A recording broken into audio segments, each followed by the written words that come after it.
people no longer bound by their non-disclosure agreements. What can you now disclose? I disclosed to a minority partner that the majority partner owed him 100k. He could have easily received a check for that amount, but he sued for 700k, spent 300k on a lawyer and got nothing. I saw the owner of a company I worked for do the same thing. A sales employee sued for not getting proper commissions and the CEO easily paid 10 times that amount fighting it in court. Only to lose and have to pay anyways. Spite. Edit. Worked for. This CEO would have paid. I explained it to him and he agreed. It was all super clear in 2 pages of documents. The guy suing brought so much other stuff to the table that it created a giant confusing smokescreen. I had told him that was exactly what was going to happen. His lawyer spent 6 months on it before talking to me, the only person who knew what happened. Not me but my cousin. He was working his first job in marketing in one of the top marketing firms in the country. My cousin is ridiculously good looking, used to be a model for A&F, not just the local store models, but one of the national models and dresses well. So he get to the job and his boss's boss male starts hitting on him ridiculously. Has invited to lunch, dinner, asked if he wants to go to the boss's weekend home, all the time turning him down. One time in the car his boss told him how quickly he would advance if he spent the weekend with him, and my cousin recorded the entire conversation. He nopes the boss and then ghosts him on invites for weeks until the boss stops asking. Fast forward to 3 months after Hez hired and Hez doing his review with Rand, his immediate supervisor is there. He starts to hear about how Hez not a good fit, not a team player, etc.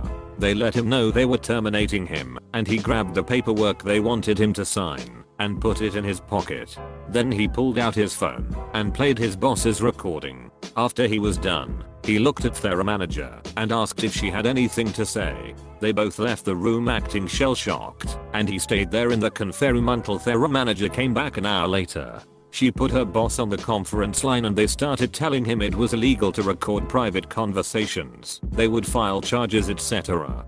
He laughed and told them he would go to the press and that he knows they would love to put him on TV. 3 days later he is signing a non-disclosure and picking up a check almost big enough to pay for his 3 years of law school.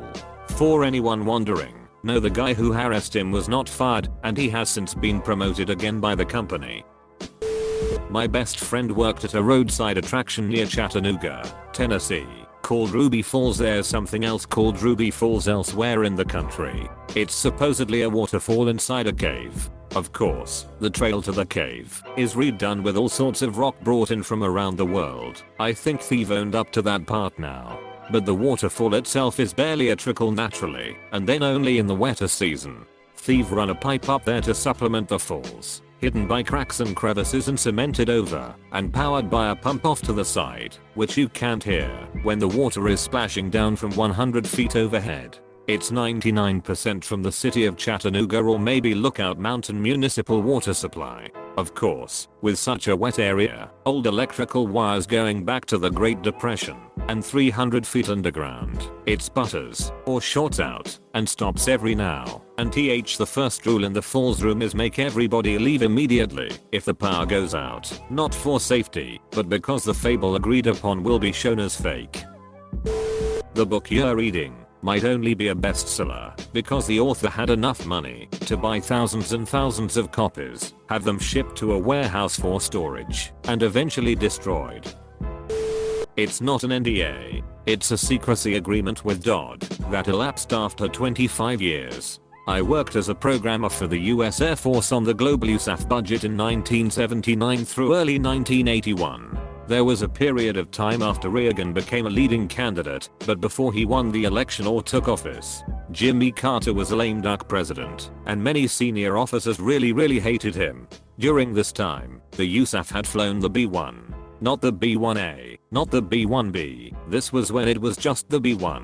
People had spent a significant portion of their careers working on delivering the B-1 program. They really believed in the B-1 as a strategic long-range supersonic bomber. Jimmy Carter hated the B-1. He viewed it as a wasteful, unnecessary, bloated program designed to keep the builders afloat at the expense of the taxpayer. He had cancelled the project in something like 77. but a couple flying examples were available, but never to see service. Reagan loved the B-1. It was everything he loved about our military programs. Fast, sexy, high-tech, and better than anything the Soviets had. All of that being said, here's what happened. Jimmy Carter gave explicit orders that the only two, not certain, B-1s currently flying be broken up into parts, the program completely cancelled, the engineering materials be archived at the Pentagon, and all funding ended. He wanted direct evidence sent to him that this had happened in the form of pictures of the broken up aircraft. Ronald Reagan was informed of this order by sources in our organization. Reagan let it be known that Carter's order was absolutely not to be followed under any circumstances. Now, where do I come in? I was just this guy working on the AF budget. It was a top secret clearance, mainly because any analyst could correlate money to named projects, both globally and on bases. So one day I'm going over daily reports and I see this massive new expenditure for I think, right Patterson. It's not in the approved project list. It's not in the unapproved project list. So clearly, it has not gone up to Congress. Yet, the money is actually in the dispersal. So I go to my boss, and I point it out. It doesn't belong there, so obviously it's a mistake. He agrees, and we reverse it. A couple of days later, all hell breaks loose when a general officer I had never seen before comes rampaging through the office demanding to know who shorted his funding. Now, at this point we get hauled into a room, sword to secrecy, and told to fund this maintenance project. What was the project? Pay a huge team of contractors to very carefully disassemble one of the B-1s, drag in parts from other aircraft, show it being crushed, and send pics to Carter. Meanwhile, reassemble the plane and hide both of them inside black hangars. And that was why Reagan was able to have the program restarted literally within days of taking office. The program was fully back online in 1981. I worked at a small bakery in New York City when I was younger. Every morning the bakery would take their day-old cupcakes and deliver them to a tour company that did Sex and the City tours. The tour company would pass our cupcakes off as cupcakes from Magnolia and significantly much more popular bakery. I went on that tour with my ex-wife and ate one of those cupcakes. Edit. The cupcake was pretty disappointing. Definitely tasted stale. After the cupcake, the tour took us to some swanky little underground bar where they fed us cosmopolitan martinis, and then it ended at a dildo store. They set us up for a good time. That married grocery store manager in his late 40s was, indeed, having sex with that 17-year-old courtesy clerk in the compressor room. This was 15 plus years ago when I was a person in charge and not yet a full assistant store manager. Our store in the back room had a couple of rooms upstairs, a large room that housed all of our electrical breakers and backup generators, and a room that housed all of our compressors that kept our freezers and coolers running. Both were locked at all times for security reasons. They were accessible only through the back room. The 17-year-old courtesy clerk bagger had worked there for a while. She was not the best worker. She had a habit of disappearing for a half hour or hour at a time. I and the other picks complained and tried discipline, but the store manager blocked it. So, we just dealt with it. Yes, she was an attractive blonde. I was in charge one night, and we got an alarm that one of the compressors was low. It was my job to check the level, record the compressor number, and turn it in. When I went up to the room, the door was propped open with a bucket. I assumed whoever worked in the room last left it up. If you have never been in a compressor room before, I have to tell you that it is loud. Our store had several diesel engines that powered the compressors. I proceed into the back of the room, come around a corner to see the girl, not quite naked, but not fully clothed, being serviced by our store manager who had left for the day hours ago. Neither saw me, and I hightailed it out of there. I wrestled with what to do. I was worried about my career at the time, so I called the security hotline and made an anonymous call and told them in vague terms what happened and that they should contact me about details. I'm 100% certain that they knew it was me that called. A couple of days later, the store manager is suspended and I'm interviewed. The assistant store manager is interviewed, and the pics. They tell us not to discuss it, so of course we did. I was a little late to the party. Almost everyone knew. The store manager would use his store keys to come into the back room, meet the courtesy clerk, and then would hook up in the compressor room. She was not the first teenager he had done this with at this store and others. They fire the store manager, and like an idiot, he sues. Dozens of people are deposed, NDAs are drawn up and signed. He thinks better of it, drops the suit, and that's the last I ever heard of him. The girl quit right after the store manager was suspended. When I was fired from Auntie Anne's in 2010, I signed a 10-year non-compete/NDA contract, promising not to detail the baking secrets or work for another pretzel establishment. Well, that ended this year, so now I can run out and start a pretzel store, because the secret I was keeping was making pretzels literally requires 2 products, one of them being water and the other a large bag of pretzel meal/dust/powder. Quite literally anyone with $2,500 can start a pretzel stand and make perfectly fine pretzels. It's not difficult whatsoever. Edit. I signed the letter when I was hired, but I got a copy with my termination letter. I used to work for a large gas station chain. I worked at its warehouse, where it creates a lot of the donuts. The room was really hot, so we were always sweating. There's some machines where the donuts get glazed in chocolate. They're these small machines, they look almost like a BBQ grill. They always wanted us to be super fast glazing the donuts. Working in a hot room and working at super fast speeds, it was natural for a lot of people's sweat to just drip in the chocolate underneath us. Never eat the chocolate donuts from a gas station. I signed an NDA after negotiating a 6-figure settlement with my mortgage lender. Back in 2013, the bank illegally sold my home while I was living there and making monthly payments. I discovered this when new owners evicted me and my 3 kids. At the time, I thought someone was trying to steal my identity, etc. I spent the next 2 years writing legal documents and had to represent myself in court. The bank owned every legit legal firm I contacted. Also, the first lawyer I hired took my last $7,000 and was promptly disbarred for misconduct with previous cases. I had no money, no home, but I had a laptop, printer, and access to the county court law library. We were about a week away from selecting a jury when we came to a settlement agreement. In the end, each of my kids, now in their 20s, got an inexpensive new car and I live at the beach. Which bank, you ask? I can't tell you the name, but might I suggest that it rhymes with case. They settled because they were worried that if the case went to trial, it would become public. Then, everyone would know for certain that they had lied, cheated, and swindled to steal homes from hard-working people. The bank would lose when no one took out new loans with them. Edit. I received a posting on my front door. I went to the eviction court and lost, because technically the new owners paid for my house. I was given 7 days to move all my stuff, had lived there 13 years, or face the sheriff. I had 3 kids. I didn't want the drama of handcuffs. So we packed and moved, then sought relief through the court system. I was wrongfully terminated by a past employer. They lowballed the settlement offer and withheld payment on my accrued vacation. This part was actually illegal. It took about a year to get to the point where their attorneys realized that we were not lying about them holding back the accrued vacation, and this caused them to make a more than generous offer to make my claim against them go away.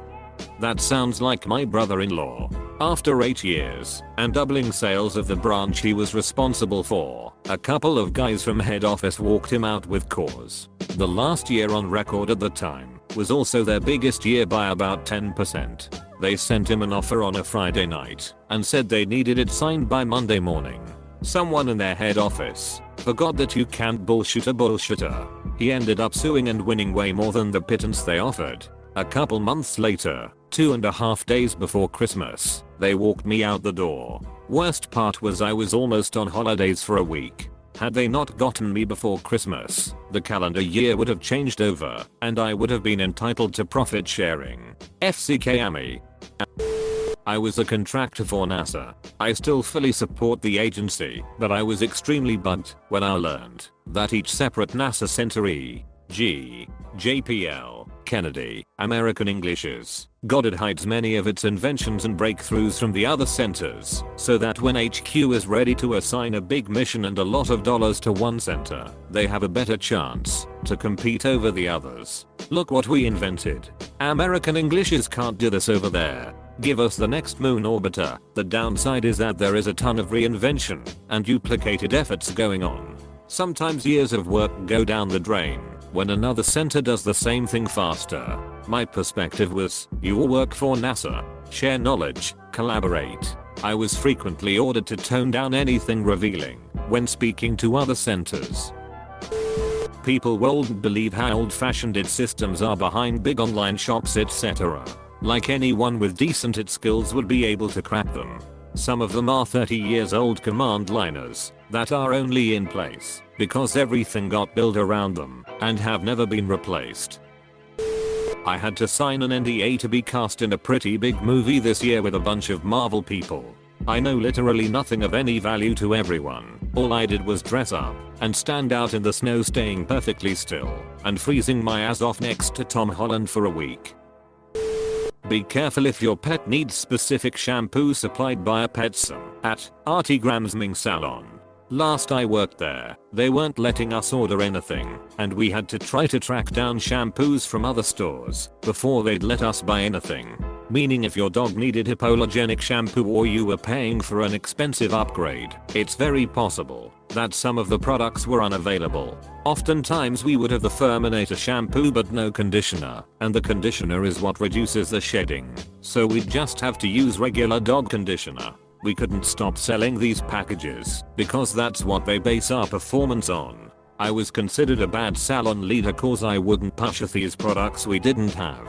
Also, teeth brushing is absolutely useless there. It does not stop your dog's mouth from decaying at all, and you'd be better off buying an enzyme toothpaste from your vet and brushing your dog's teeth every day. The toothpaste we had basically was just to make your dog's breath seem better for a little while. Oh, and the reason a bunch of dogs died there is because people were likely not following the rules when handling dogs. Almost every salon I worked at had people like that. They aren't supposed to be kenneling your flat-faced dogs anymore because of it. They're also supposed to have a set of eyes on your dog at all time when they are tethered to the floor. Someone obviously neglected to do that a few months ago when that bulldog passed away. The training program their groomers go through is not very good either. They have 4 weeks to basically become full-fledged groomers and a week is spent on computers. There's never enough dogs to practice all of the cuts they should know. They also don't kick out trainees who repeatedly cut dogs. They try to normalize licking dogs so they don't have to fire people, but there is no reason dogs should be getting hurt at a grooming salon if they follow the rules they are supposed to. The biggest problem is they barely pay anything to help you upkeep your tools, and old tools cause injuries. With what they pay, people usually can't afford to sharpen most of their tools, so you're stuck with the bare minimum. Hit the name more.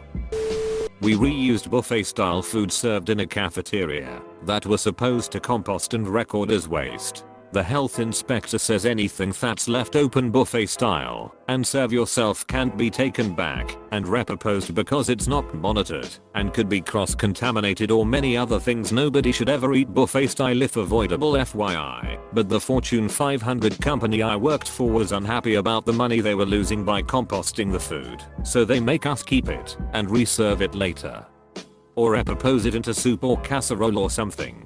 Personally, I never did this and just waited for my boss to leave and compost the food, but others I worked with were too worried about losing their jobs to go against orders. I didn't want to be fired, but felt morally obligated to not feed people food that was meant to be garbage, so I just sneaky tossed it out when nobody was looking because I got paid really well there. We all had to sign NDAs saying we wouldn't tell the media or non-employees about recipes and procedures that covered leftover food and food waste. Eventually my boss discovered what I was doing, and I stood up to him about not being willing to reuse garbage as food. So we agreed that I'd just quit, because while they could force me not to talk about it, they couldn't actually force me to do something illegal for my job, and I was clearly refusing to do it.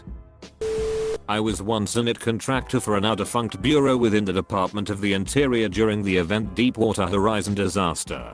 Since the department has its hands in offshore drilling, they were part of the response team and boots on the ground. Anyway, it's a little known fact that all the extra stress plus aging it equipment during the first 48 hours after the blowout took their entire authentication and email infrastructure down Active Directory and Exchange for 2 days. There were also other weird glitches from offices around the US. Not related to the outage. A switch going out here, building automation there. It was a freaking disaster. This was, of course, after years of emails and documentation stating they were heading that way. I was directly involved with recovering that infrastructure and the aftermath of dissolving the bureau. Which really wasn't anything special. They just became 3 different bureaus, got new email addresses, and continued on in their role under a new title. Edit, words and detail. The owner of the company is an absolute psycho. They have been trying to hire developers for years now, and despite paying really well, they can't keep them. I quit after 3 days. I was trying to help out on a high priority bug on my 3rd day when I said all the requests to X endpoint are failing, to which he replied, I see 1 out of 500 requests succeeding. Does that sound like all to you? He then called a company-wide all-hands meeting and proceeded to tell everyone how important it is that we all speak carefully and that we don't need freaking retards like me lying to the company making it harder to diagnose issues. I told him to go frick himself and quit on the spot. Turns out the company has a big history of this. My boss, who had been there for 2 weeks, had tried to quit the week prior but was convinced to stay on to meet me. He left a few days after me. Apparently a few people got together and tried to tell the owner that he needs to watch how he talks to people, and he blew up on them about it too. I later heard that I was something like the 10th person to quit within their first month in a row. The sad truth is that the dude actually seems pretty smart, but has been acting like a megalomaniac while he pisses his money away and abuses his employees that are for whatever reason unwilling to leave. The $100 million electronic component broker that I worked for shafted me out of $900K in commissions when I was in my early 20s. They assumed I would not have enough money to fight them in court, and they took their shot. I got a lawyer on contingency, sued them, and took home a $500K settlement in 2000. The 20 years NDA recently expired, and they can continue to kiss my ass until their graves. My graphic designer best friend won my town's Design the Centennial logo contest, despite having never set foot in the town. I worked for the radio station and just did an interview with one of the organizers where he lamented that there weren't very many entries. So I called my friend and said, "Want in on this?" He said, "Sure." As he lived on the other side of the country at the time, I spent the next day texting him photos of the town for inspiration. Anyway, when he won, and they found out he was a professional graphic designer who lived on the other side of the country, they made him and me sign NDAs because the town was afraid people would think they brought in a ringer. Edit. Wow, this kind of blew up. So let me answer some of the more common questions being brought up. 1. What's a ringer? A ringer is professional hosts brought into a contest in order to guarantee favored results. 2. Why did I have to sign the NDA? Well, they unveiled the logo at a great big ceremony where they presented the prize money. I think it was a couple $100, and since my friend lived on the other side of the country, he asked if I could accept on his behalf. I wound up not going because we were broadcasting from another event that day, so the mayor accepted on his behalf. 3. Where is this? Canada. A small town in Alberta. That's all I'm comfortable sharing.